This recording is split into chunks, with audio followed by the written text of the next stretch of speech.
Assalomu alaykum yaxshilar, assalomu alaykum qadrdonlar. Mana bugun dushanba, qishning birinchi kuni. Kayfiyatimni zo'r qilish maqsadida mana men bugun Qobilbek ekanman, oldilariga kelyapman. Assalomu alaykum. Qobilbek aka, yaxshimisiz? Sizmisiz? Kayfiyatlaringiz yaxshimi? Salomatlik yaxshimi? Yaxshimisiz? Sizmisiz? Charchamadingizmi? Rahmat. Salomatliklar yaxshimi? Rahmat. Qobilbek aka, mana sizni o'sha Sabo qo'shig'ingizni o'z davrida hit qo'shiqlardan biri bo'lganda, 7 dan 70 yoshgacha tinglashgan, maza qilishgan. Endi Qobilbek aka, mana shu qo'shiq o'zi nechinchi yil aytilgan? Qaysi qo'shiqni so'rayapsiz? Saboni so'rayman. Sabo bilan G'uncha aytaylik. Ikkalovi bir kunda aytilgan. 92-yil. 92-yil. 92-yil 3-mart yozilgan qo'shiq. Bahor faslida.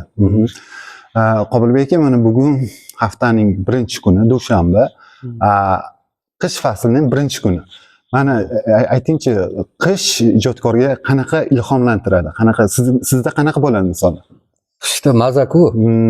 Studiyaga kirib olib, ajoyib o'rab olib, ijod qilib, bastakorlar, sozanda, xonandalarni chaqirib, birgalashib o'tirganga nima etsin?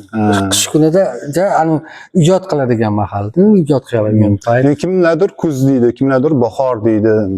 Sizda qish ekanda. Qishda endi maza qilib o'tirib, endi bordi keldi ham kamroq bo'ladi. Agar aytaylik sizlarning yo'nalishingizda televideniyalarga chaqirib turishadi, yangi yil bazmlari, yangilik, yo'q, bayramlarga chaqirib turishadi. Lekin men qishda ijod qilishni yaxshi ko'raman.